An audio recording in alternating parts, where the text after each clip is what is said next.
going on to England versus Japan. And first of all, let's just talk about how good Japan were, especially in that first half. They're a quick team, but the speed that they move isn't just in their running speed. The speed they bounce off the floor and contest was brilliant. The speed they clear was great. And they really didn't give England much of a sniff to turn over in that first half.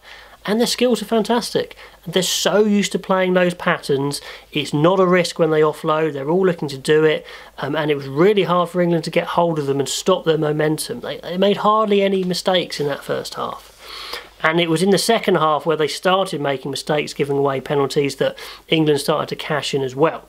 So, you know, hats off to Japan. They are going to be a real handful come the World Cup. That hammering they took to New Zealand a couple of weeks ago was a second stream Japanese team. This was the real thing, and they showed what they can do. But England made a big error there. They started off with a try, and when you have Danny Care and George Ford running the team, they want to run, they want to play expansive rugby. And the harsh truth is, which they need to understand, I think Eddie Jones does, is England just aren't going to compete with the best in the world with that style of rugby. They tried it at the beginning of this season against South Africa. Not good enough. And as soon as they go back to controlled, direct, good kicking, then exploit the overlap rugby, they're very competitive. They got completely away from that in that first half. You know, when they did get back to it, they looked effective. And it's just such a good lesson. England need to know their limits, and when they play to their strengths, they're very strong. That's a big error. I was very disappointed with Care and Ford letting it go that way. They didn't do themselves any favours in starting over Youngs and Farrell, not at all. In fact, Wigglesworth probably would have been a better starter for that sort of game, to play that sort of game plan. That's exactly what I said last week, so hate to be proved correct, but yeah. So, you know, and heroes from last week, like Wilson, started with 3 penalties in a row, or a free kick and 2 penalties, just killed us in the first 10. And then when you look at the lineup of that midfield, it was a bit of a nothing midfield. Without being too harsh, I mean, Ford's a great skill player. Kicking, passing, brilliant, but offers no running threat, very poor running threat, very poor defensively. So you're kind of carrying him a little bit. Then you go to Lazowski, who's a 10 playing 12. He's a good 10, but he's decided to go to a centre because he thinks he can make it more there, and he's just a master of nothings, jack of all trades. Then when he brings Slade into the mix, it's another one. He's a 10 playing centre. So you've got all these 3 skilled players with no one with any massive edge.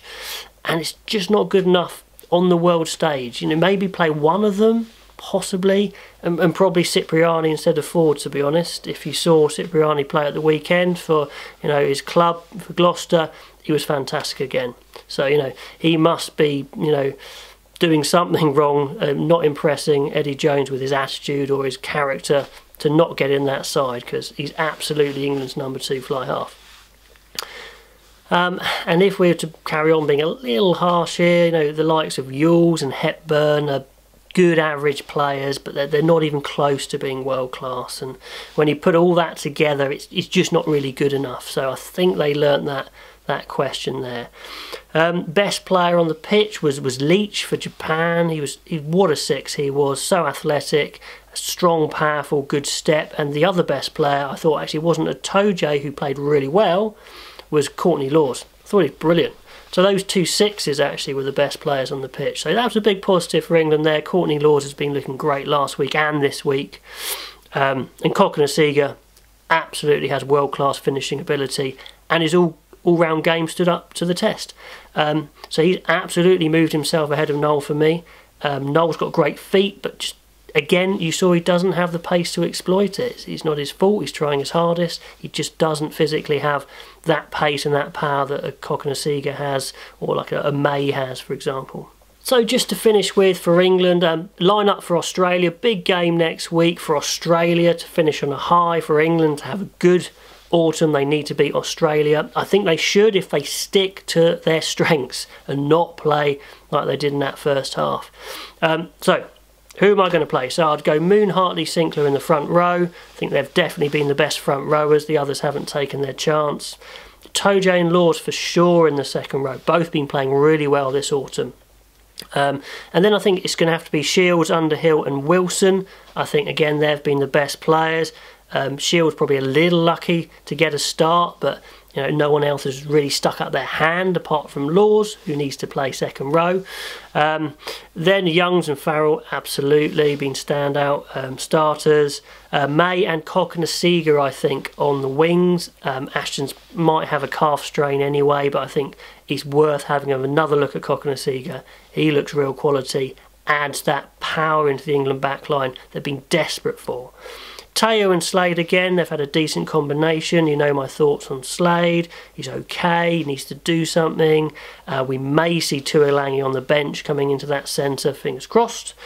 And Daly at fullback, who's been getting more time there, looking okay. If that is the case, then Brown won't have had a start or maybe even a run out at all this autumn, which is pretty harsh.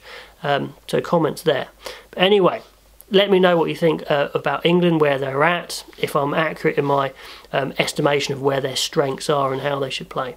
Okay, then we had a big game, Scotland versus South Africa. South Africa taking the win. They'll be incredibly happy with that win. Scotland will be desperately disappointed. They think that's one they could have won. But, South Africa deserved the win, and we saw some fantastic attacking play from both sides. Hugh Jones, bit of redemption for some of those tackles he missed against Wales, creating a load of tries, showing how dangerous he can be. The line-out move that led to Watson's try was just genius. Lovely to see that sort of thing. You don't see that thing an awful lot, because the driving maul's the safe option. You don't often see that inventiveness. And Watson's been a great player throughout for Scotland in these autumn internationals. Him, Russell, Hogg, and now obviously Jones coming back into the party. They've got the firepower to score great tries. Okay, we thought that was the case. They've proved it again and again. Laidlaw's a fantastic foil to have for that at 9. The calming influence, the fantastic kicker, really good steady leadership. It's all there, if you like. So what's stopping them just making that extra step? Well, something that Scotland have got to try and get the balance of is overplaying and when to go and when not to go, because they live by the sword, but they also die by the sword. And you saw the overplaying that led to Pollard's try. Again, maybe that was the game right there, if they'd just been a bit steadier there. And it's very hard when you're playing that sort of game to be able to rein yourself back in. Can they do it? I mean, Willie LaRue nearly got another intercept off a speculative pass. Harshly yellow carded. He could have gone the length of the pitch. So that's a big area where Scotland just need to rein it back. When to go, when not to go, if they're going to close out these big games. And there's a little question on the physical battle. They're getting closer, but against the big teams, maybe like in the scrum in that match, just struggling a touch. But they've got the players pretty much. They just need to know when to rein it in and when to go for it, and then close it in. But anyway, Scotland's absolutely good enough to beat these big teams. England, South Africa, Australia are absolutely good enough to beat them. The question is, can they put a string of 4 or 5 wins together, without making those mistakes to win, say, a Six Nations or a World Cup? And then we had Wales, a smashing Tonga in the end. Tonga stayed with them for a bit of that game. That first half was fairly tight, and then Wales absolutely motored away, which is what the best team should do. I mean, it is worth saying Tonga were very under strength. It will be very different personnel come the World Cup. And the typical problem with a Pacific Island team is they have such little time together. Their organisation, their coordination in defence just isn't good enough, and they absolutely disintegrated in that second half. But Wales did exactly what you're meant to do when that happens, and just absolutely pummel them, destroy them. Good tries, absolutely job done for Wales, well done. Bigger makes his statement, but I don't think it's going to be enough, because like I said, it was against Tonga, who didn't offer too much resistance in the end. And Patchell came on and looked great, and Anscombe's looked really good in the past few games. I just can't see him making his breakthrough. I sense some frustration, some real frustration in his interview about he thinks he's not going to get a chance. And I think it's partly due to him moving to England. And rightly so. Wales are trying to discourage their players moving away because they can't get hold of them for the training camps enough. Plus they don't want them to move out of the domestic game anyway. So, You know, you could absolutely build a team around Biggar with, say, an Anscombe or a Patchell to come on, but for those factors, I just don't think it's going to happen.